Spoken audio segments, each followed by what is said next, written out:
So last week I'm having anniversary dinner with Joanna. Same world-class restaurant where we had our wedding dinner. I'm in a nice vest and she's wearing the same gown she wore back then.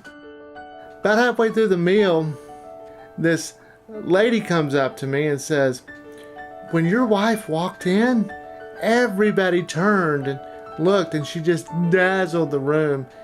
She bought us a round of drinks and congratulated us. She thought we'd just been married."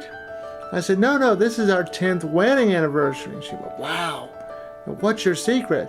And I didn't think, I just blurted out, "I'm grateful for the things I have." And it was a simple enough answer. But on my 49th birthday today, I thought I would reflect on what some of those things are. Joanna and I just got back from a 3,500-mile road trip to celebrate our anniversary. I got to see some, though not enough, of the important people in my life. The 2 weeks started out with my 30-year high school reunion. It was terrific seeing everybody. I'm grateful to have spent time with Liz, who hung out with me in high school and who first gave me confidence around women.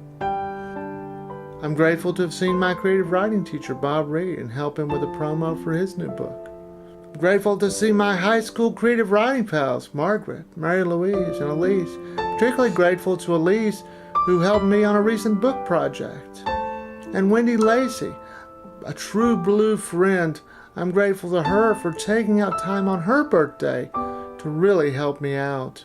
Grateful I got to see my brother Dan and visit with his wife Donna, and especially visit with my nephew Dylan, who's really smart. I'm grateful I got to see my best friend Chris, to spend time with his wife Lisa and with his daughter-in-law Cassie.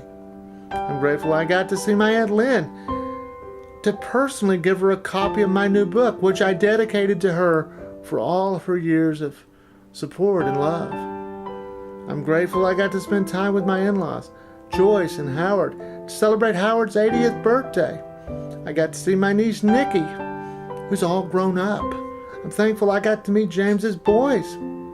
I'm particularly grateful to my sister-in-law Terry. And I'm deeply grateful that I got to visit my mother. Turns out she kept all my old comic books from 40 years ago. Now they're worth a small fortune and will really help out with our retirement.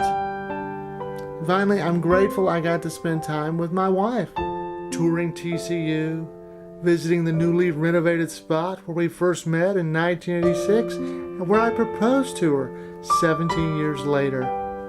Driving across the country with Joanna, stopping at the Petrified Forest, hiking along the Grand Canyon. But the truth is, I was unprepared for the outpouring of love that I felt from my family and friends on this trip. I made several emotional movie tributes to Joanna over the years.